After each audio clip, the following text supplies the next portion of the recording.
The house was one of the best in Bellisaire, high on the eastern slope of Besshill. It boasted 5 floors, each with a broad balcony facing east, and on top there was a pleasant roof garden, which delivered a view over the lesser houses on the slope below, and past them across the red roofs of the buildings that clustered closely on the valley floor on either side of the winter road. Beyond the houses was the 7-tiered Great Eastern Aqueduct, and its lesser companion, the city wall. The eastern wall had its feet almost in the water. Beyond it lay the glittering expanse of the Sea of Serre, now dotted with those slower, straggling fishing boats that were coming late to Fish Harbour, hours after the rest of the fleet had returned to unload their catch with the dawn.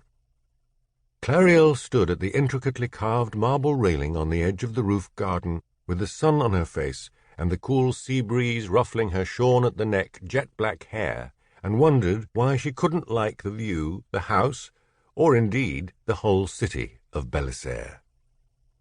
She was 17 years old, 2 months shy of being 18, and up until their arrival in the city 3 days before, had lived her entire life in the much smaller town of Estwale, in the far northwest of the Old Kingdom, and more important to her in recent years, in and about the great forest that surrounded Estwale. But Estwale and the great forest had been left behind, despite Clariel's entreaties to her parents.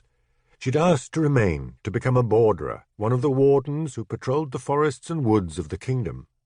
But her parents refused, and anyway the borderers did not recruit youths, as Sergeant Penrith in Estwale had told Clariel numerous times, though always with a matter-of-fact kindness, for they were long acquaintances, if not friends.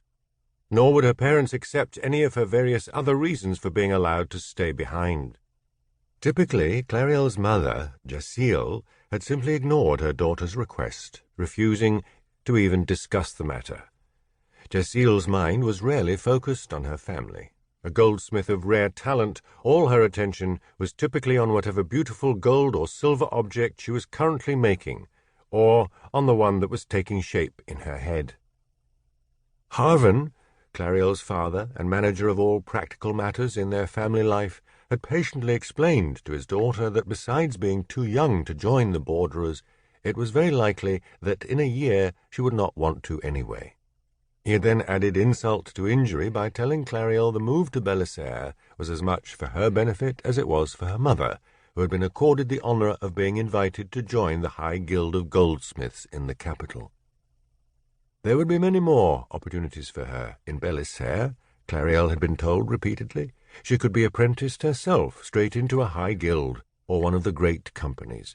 There might be a business the family could buy for her, or she might make an advantageous marriage. But none of these opportunities interested Clariel, and she knew they never would have left Estwale just for her benefit.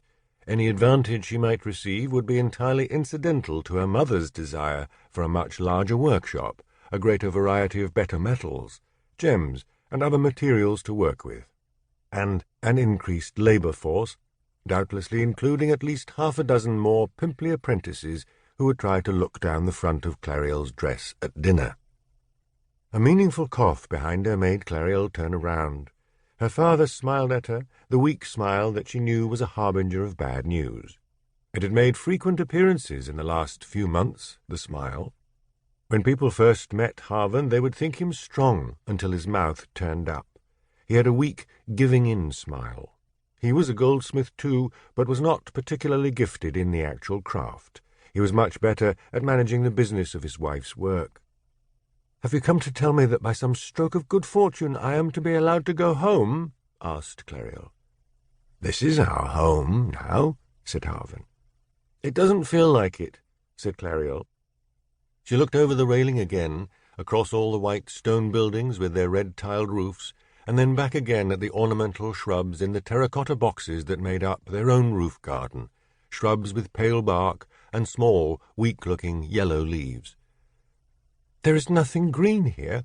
I haven't seen a single proper tree. Everything is ordered and tamed and put between walls. And there are too many people." "There are lots of big trees in the gardens on Palace Hill," said Harven. "We just can't see them from here." Clariel nodded glumly.